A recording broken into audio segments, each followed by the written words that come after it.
से बोलिए संतोषी माता की जय। प्रिय भक्तों, आप सभी के अपने YouTube चैनल भक्ति प्रेम रक्षा में बहुत बहुत स्वागत है। आइए हम सब सुनते हैं आज शुक्रवार के दिन माता संतोषी की संपूर्ण व्रत कथा। एक गांव में एक बुढ़िया रहती थी, जिसके 7 बेटे थे। 6 बेटे कमाने वाले और एक बेटा निकम्मा था। बुढ़िया माँ 6 पुत्रों का जूठन अपने 7वें पुत्र को दे देती थी। 7वां पुत्र एक दिन अपनी पत्नी से बोला, देखो मेरी माता मुझसे कितना प्रेम करती है। वह बोली, क्यों नहीं जी, सबका जोचा हुआ जूठन जो तुमको खिलाती है। वह बोला, ऐसा भी हो सकता है। पत्नी बोली, हाँ, जब तक अपनी आंखों से ना देखोगे तब तक नहीं मानोगे। पत्नी ने हंसकर कहा, हाँ, देख लोगे तब तो मानोगे। कुछ ही दिन बाद एक बड़ा त्योहार आया। घर में 7 प्रकार के भोजन और चूरमा के लड्डू बनाए गए। वह पत्नी की बातों को जानने के लिए सिर दर्द का बहाना बनाकर पतला कपड़ा सिर पर ओढ़कर रसोई में जाकर सो गया और कपड़े में से सब कुछ वह देखता रहा।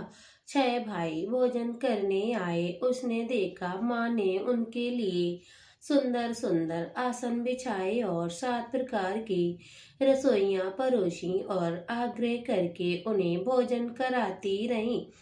वैसे ये सब देखता रहा और 6 भाई भोजन करके गए। तब माँ ने उसकी 7 थालियों में से लड्डुओं के टुकड़ों को उठाया और उनमें एक लड्डू बनाया। जूठन साफ करके माँ ने उसे पुकारा, उठ बेटा उठ जा, तेरे 7 भाई खाना खाकर जा चुके हैं, तुम भी उठकर खाना खा लो। उसने कहा, माँ मुझे भूख नहीं है, मैं भोजन नहीं करूँगा, मैं परदेश जा रहा हूँ। माँ जी ने कहा, कल जाता हो तो आज ही चला जा। वह बोला, हाँ हाँ जा रहा हूँ। ये कहकर वह घर से निकल गया और चलते समय उसे अपनी पत्नी की याद आई और वह गौशाला में कंडे थाप रही थी। वहां जाकर वह बोला, मेरे पास तो कुछ भी नहीं है, ये अंगूठी है, सो ले लो और अपनी कोई निशानी मुझे दे दो। वह बोली, मेरे पास क्या है, ये गोबर से भरा हुआ हाथ है।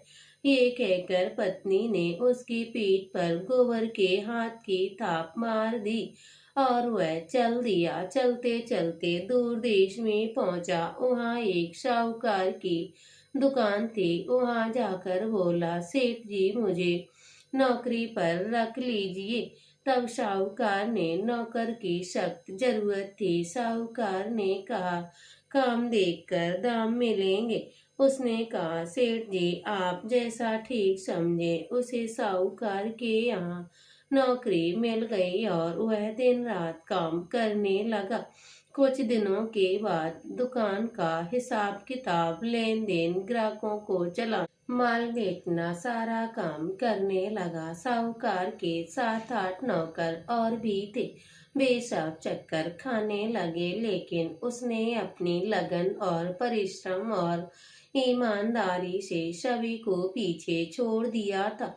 उसने अपने किए का फल मिला। सेठ ने उसका काम देखा और 3 महीने में ही उसे मुनाफे का साझेदारी बना लिया।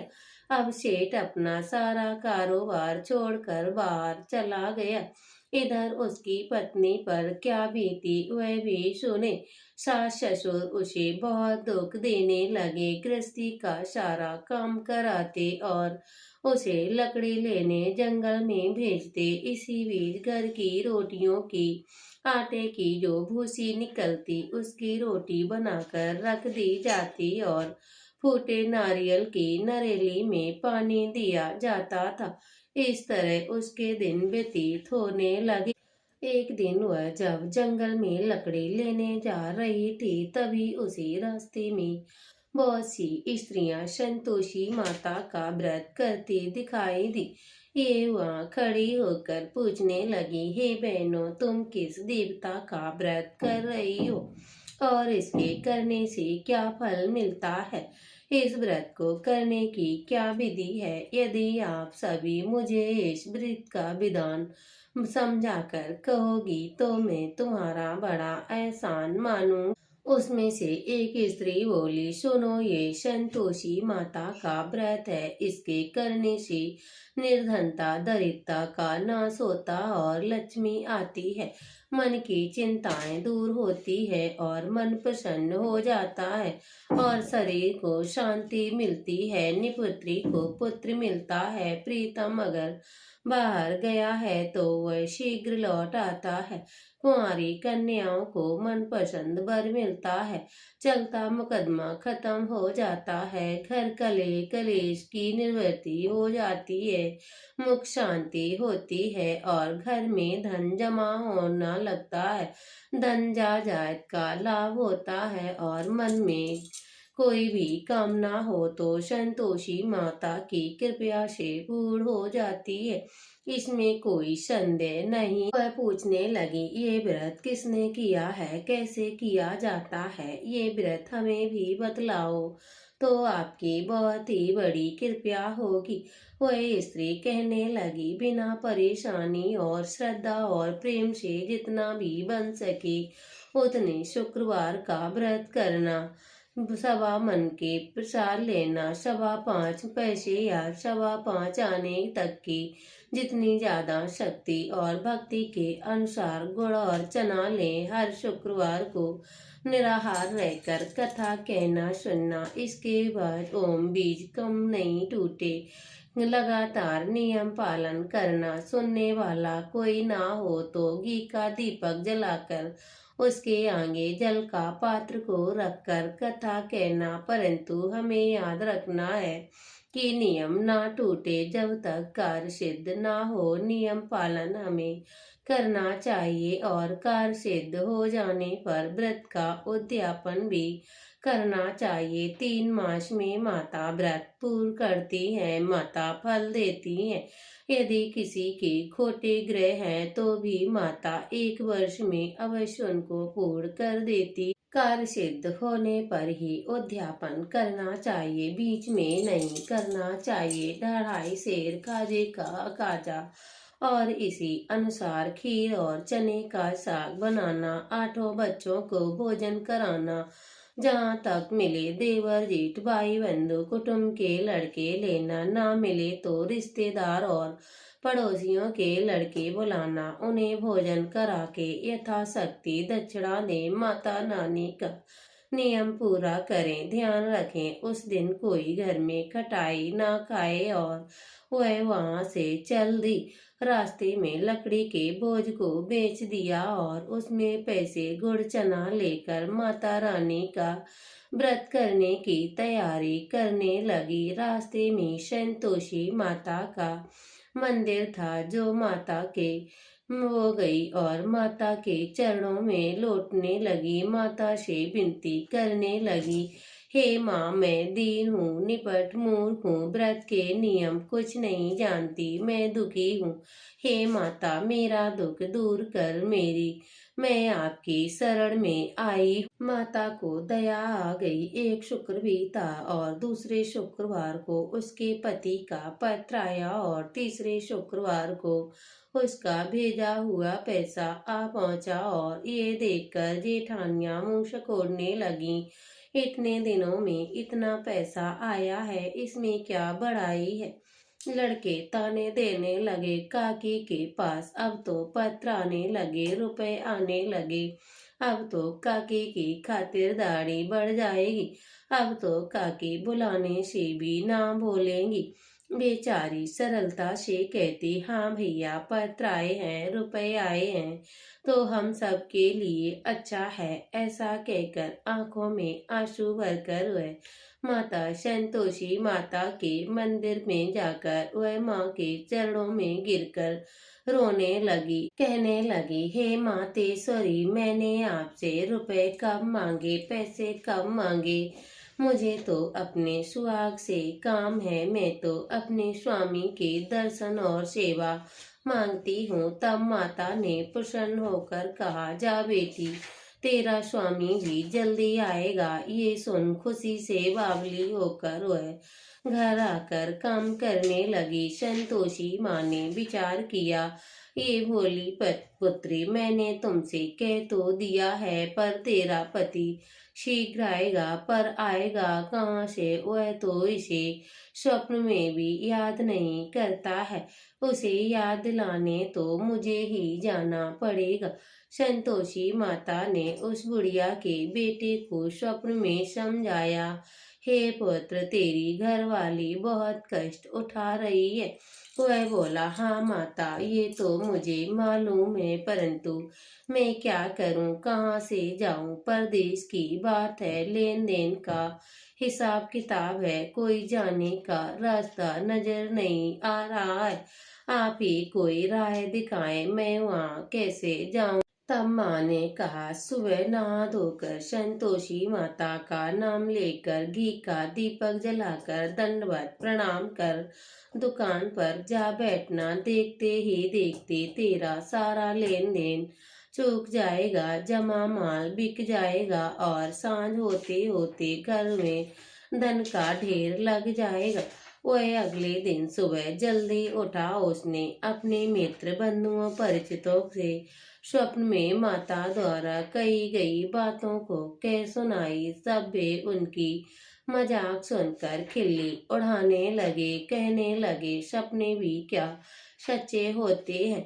एक बूढ़ा व्यक्ति बहुत ही समझदार था। वह बोला, देखो भाई, मेरी बात मानो, इस तरह साथ झूठ कहने के बदले देवता ने जैसा कहा है वैसा ही करना। इसमें तेरा और मेरा क्या जाएगा? बूढ़े बाबा की बात मानकर नहा धोकर उसने संतोषी माता को प्रणाम किया और फिर दीपक जलाकर दुकान पर जा बैठा। शाम तक घर में धन का ढेर लग गया और वह हैरान हुआ। मन में संतोषी माता का नाम लेता रहा, प्रसन्न होता रहा। घर जाने के वास्ते गहना कपड़ा व सामान खरीदने लगा। सब काम अच्छे से निपटता हुआ घर को रवाना हुआ। उधर उसकी पत्नी पर क्या बीती वह भी सुनो। उसकी पत्नी जंगल में लकड़ी लेने गई। लौटते वक्त थक जाने के कारण संतोषी माता के मंदिर पर विश्राम करने बैठ गई। ये तो उसका रोज रुकने का ठिकाना हो गया था। उड़ती धूल देखकर उसने पूछा, हे माता, ये धूल कैसी उड़ रही है? तब माँ जी ने कहा, हे पुत्री, तेरा पति आ रहा है। अब तुम ऐसा करके लकड़ियों के 3 बोझ बना लो, एक नदी के किनारे और दूसरा मेरे मंदिर और तीसरा अपने सिर पर रखकर तेरे पति की लकड़ी का गट्ठर देखकर मोह पैदा हो जाएगा। वह वहाँ रुकेगा, नाश्ता खाना खा पी कर जाएगा और माँ से मिलने जाएगा। तू लकड़ियों का बोझ उठा कर जाना और बीच चौक में गट्ठर डालकर 3 आवाज जोर से लगाना। लो सासू जी, लकड़ियों का गट्ठर लो, भूसे की रोटी दो और नारियल के खोपरे में पानी दो। आज मेहमान कौन आया है? माता संतोषी की बात सुनकर वह बहुत अच्छा माँ कहकर प्रसन्न मन से लकड़ियों के 3 बोझ बना लाई और एक नदी के तट पर और दूसरा माता रानी के मंदिर पर और तीसरे में वह मुसाफिर भी वहां आ पहुंचा। सूखी लकड़ी देखकर उसकी इच्छा हुई कि यहाँ विश्राम कर ले और भोजन बना खा पी कर गाँव चलेंगे। इस प्रकार भोजन कर विश्राम कर वह अपने गांव में गया। उसी समय बहू सिर पर लकड़ी का गट्ठर लिए उसने आवाज लगाई। गट्ठर को आंगन में डालकर जोर जोर से 3 आवाजें लगाई। लो सासू माँ, लकड़ी का गट्ठर लो, भूसे की रोटी दो, नारियल के खोपड़े में पानी दो, आज मेहमान कौन आया है। ये सुनकर सास सबने दिए हुए कष्ट को भुलाने के लिए हे बहू, तुम ऐसा क्यों कह रही हो, तेरा मालिक ही तो आया है। आ बैठ, मीठा भात खा, कपड़े गहने पहन। पत्नी की आवाज सुनकर उसका स्वामी बाहर आया और उसके हाथ में अंगूठी देखकर व्याकुल हो गया। उसने माँ से कहा, माँ जी ये कौन है। माँ बोली, बेटी बेटे तेरी पत्नी है।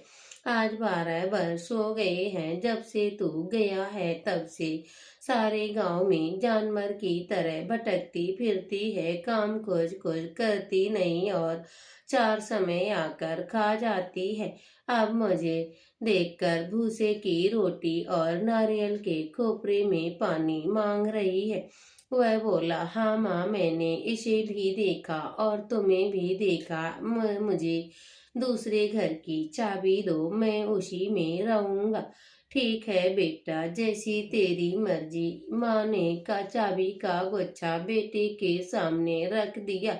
उसने दूसरे घर का दरवाजा खोलकर सारा सामान जिमाया। एक ही दिन में वहाँ राजा के महल जैसा ठाट बाट बन गया। अब क्या था, वह सुख भोगने लगी। अगला शुक्रवार उसने अपने पति से कहा, मुझे संतोषी माता का उद्यापन करना है। पति बोला, बहुत अच्छा, खुशी से कर लो। वह उद्यापन की तैयारी करने लगा। जेठ के लड़कों को भोजन के लिए कहने गई। उन्होंने मंजूर तो कर लिया, परंतु जेठानियों ने पीछे से बच्चों को सिखला दिया। देखो रे, भोजन के समय सब लोग खटाई मांगना, जिससे उसका उद्यापन पूरा ना हो। बच्चों ने ऐसा ही कहा। खीर पेट भर खाई, परंतु बात याद आते ही कहने लगे, हमें कुछ खटाई खाना हमें अच्छा नहीं लगता है। लड़के उठे खड़े हुए, पैसे लाओ। भोली बहू कुछ ना जान सकी, उसने पैसे दे दिए।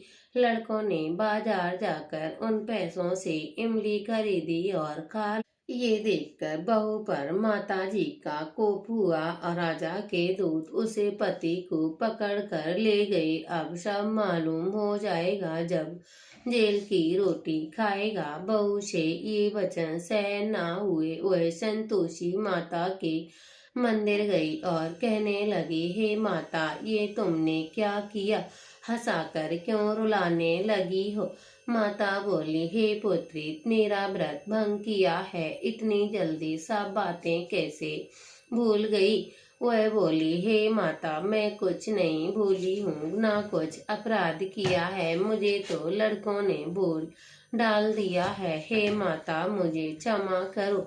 माँ बोली, ऐसी भूल भी कहीं होती है क्या। वह बोली, कोई बात नहीं, अब भूल नहीं होगी। अब बताओ मेरे पति कैसे आएंगे। माँ बोली, हे पुत्री, जा, तेरा पति तुझे रास्ते में आता मिलेगा। वह मंदिर से निकलकर बाहर आई तो रास्ते में उसका पति आता हुआ मिला। उसने पूछा, कहाँ गए थे। वह बोला, इतना धन जो कमाया उसका कर राजा ने मांगा था, वही भरने गया था। वह प्रसन्न होकर बोली, भला हुआ, अब घर चलो। फिर अगला शुक्रवार आया। वह बोली, मुझे माता का उद्यापन करना है। पति ने कहा, ठीक है, कर लो।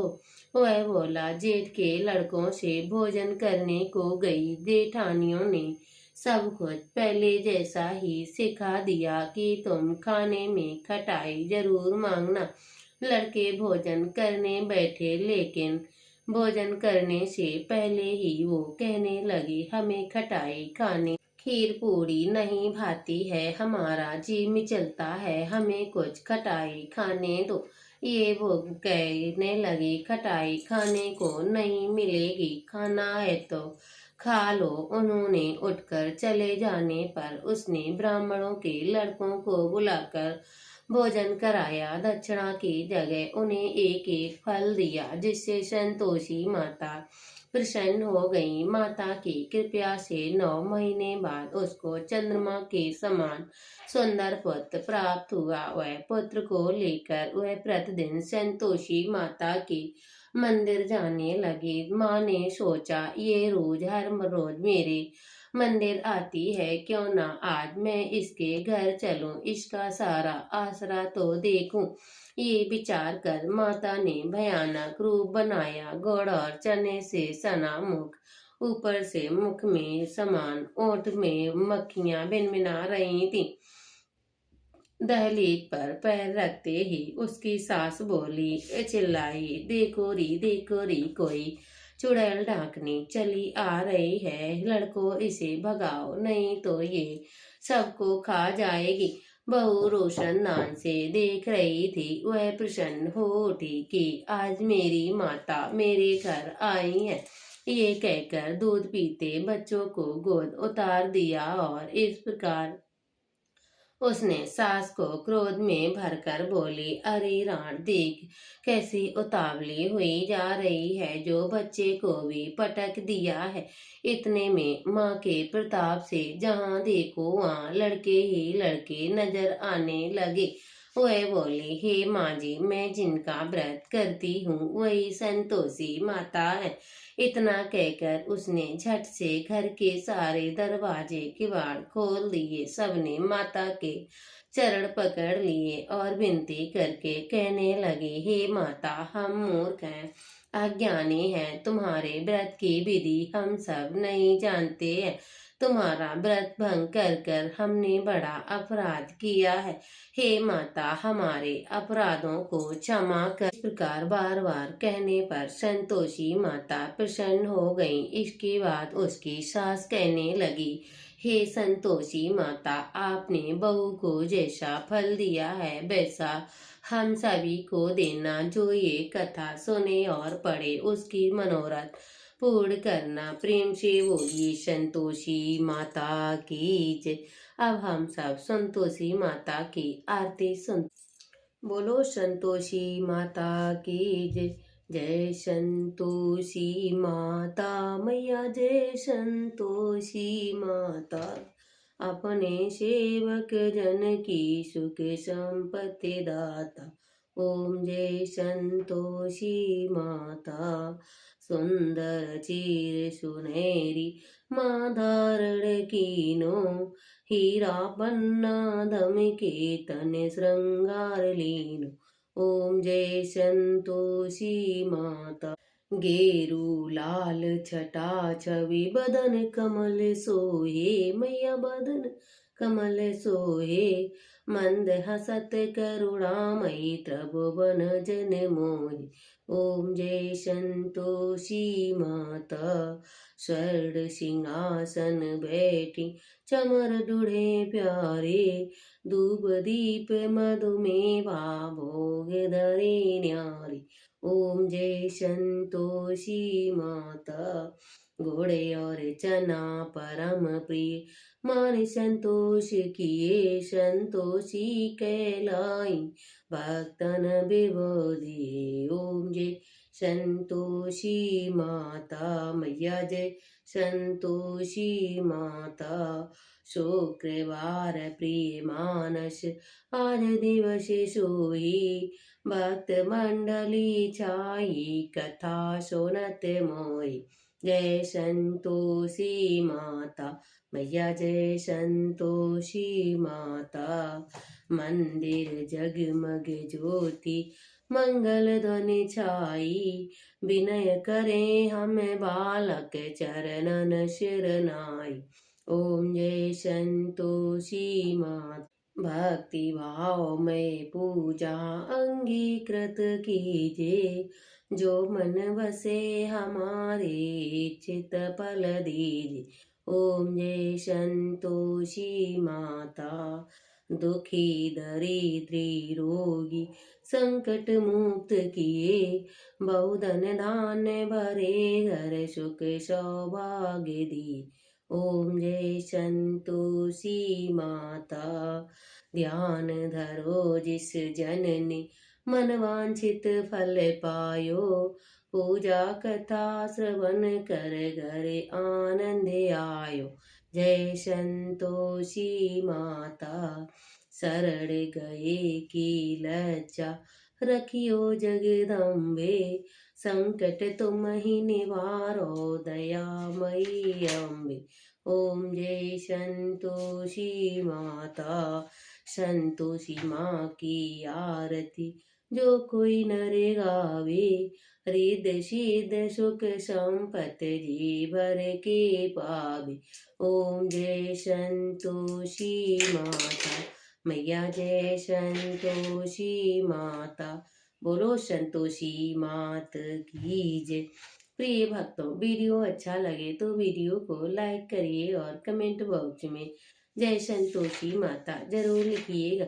मिलते हैं अगली वीडियो के साथ, तब तक के लिए जय श्री कृष्णा, राधे।